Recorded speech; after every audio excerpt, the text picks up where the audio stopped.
Hey guys, Ben here with the channel helping you earn more, spend less, and invest the difference. Now today we're going to be talking about the shopping cart trick, both what it is, who it's good for, and a few alternatives in case you're not able to get this method to work. So be sure to stick around all the way to the end because I've got a lot of great backup plans for you guys. So essentially the shopping cart trick is a way to get approved for credit cards when you have less than stellar credit. This is going to be for people on the lower end of the credit spectrum.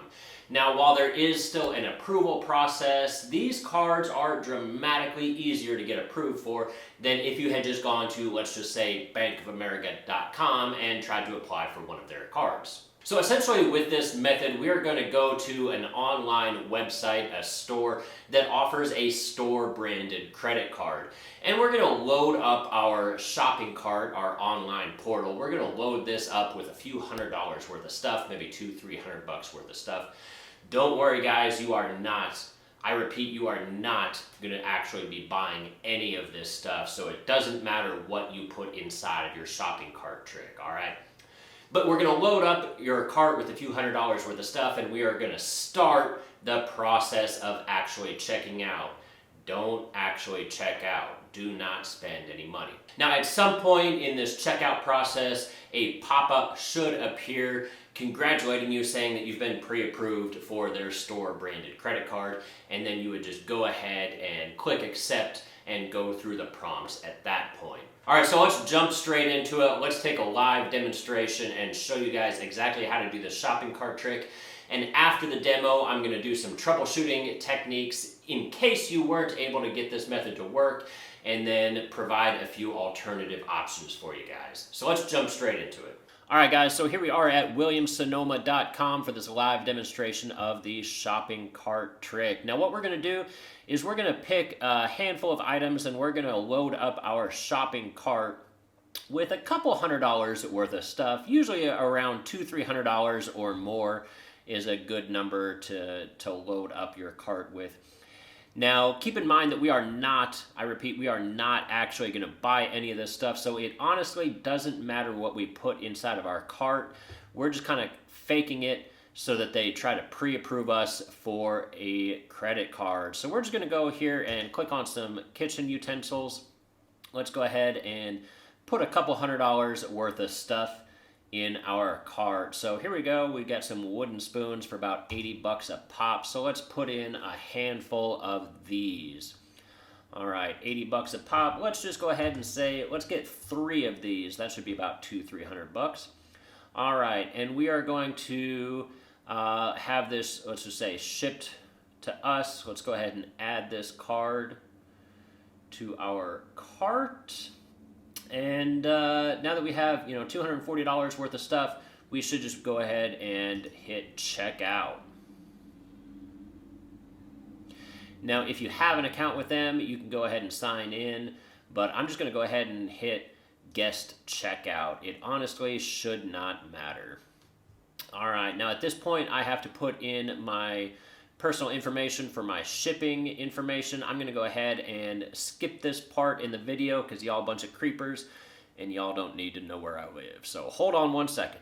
All right, guys, so here we are at the checkout page, and as you can see, we have been pre-approved for their Williams-Sonoma VISA credit card. Now, unlike some store-branded credit cards that you can use this shopping cart trick for, like the Victoria's Secret, that card is only good at Victoria's Secret. You can't use it anywhere else. But this Williams-Sonoma card, as you can see, it is a Visa credit card. So you can use this card anywhere that Visa is accepted. This is a full legitimate credit card. And as you can see, we have been pre-approved for this credit card.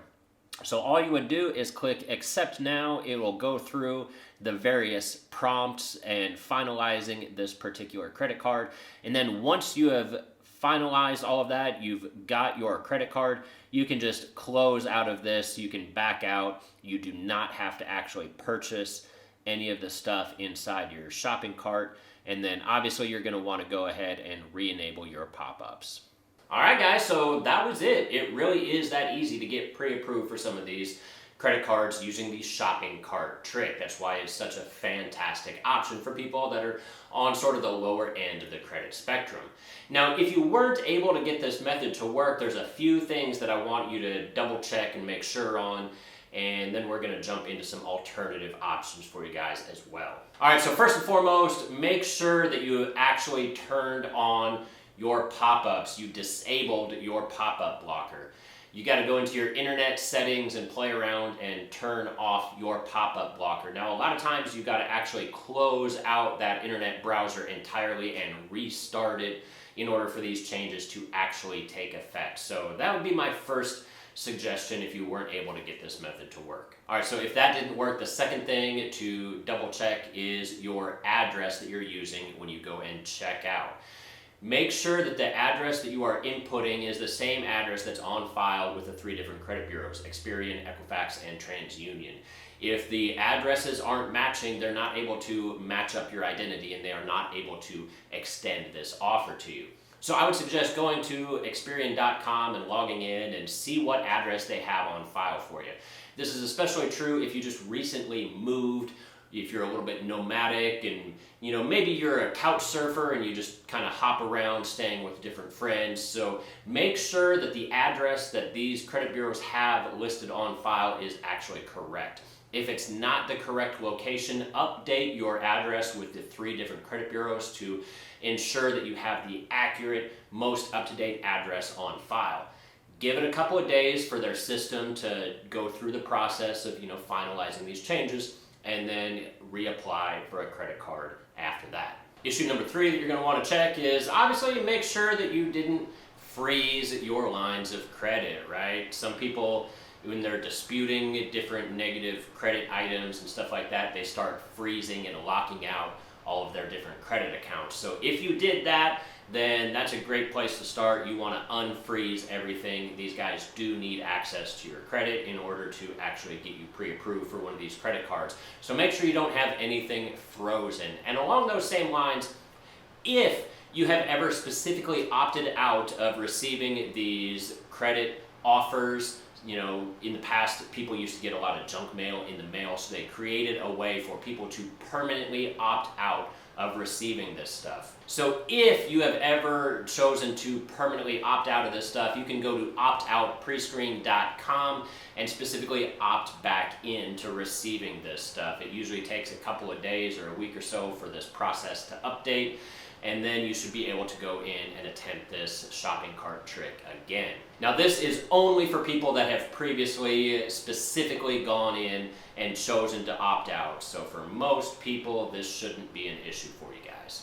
All right, so if you've tried all of this stuff and you are still not able to get the pop-up to work, the shopping cart trick to work, then it's probably because, unfortunately, your credit score is too low even for this shopping cart trick to work. But don't worry, I've still got a couple of fantastic options for you. I'm going to recommend 2 different credit cards that anybody can get, all right? So the first one I'm going to recommend is a secured credit card. It's going to be the secured MasterCard from Capital One.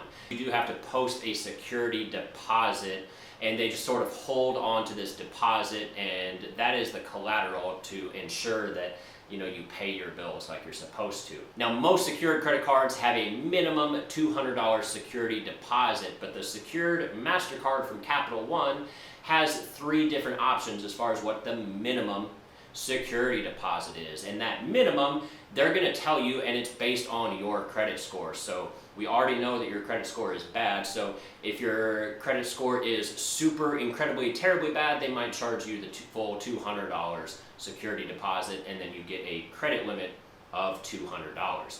But if your credit score is only pretty bad, they might only charge you $99 for security deposit, but you're still going to get a $200 limit. And if your credit score is only decently bad, they might only charge you $49, but you're still getting that full $200 security deposit. So theoretically, you can jump into this credit card for as low as $49. It just kind of depends on your overall credit score, but this is going to be by far and away the lowest security deposit of any of the secured credit cards on the market. And the best thing yet, it does not charge an annual fee. A lot of secured credit cards charge you maybe $30 or $35 a year just for the privilege of having this secured credit card. So that would be my first option for you guys. In addition, after a handful of months, they're gonna check your credit rating and make sure that you've been paying on time.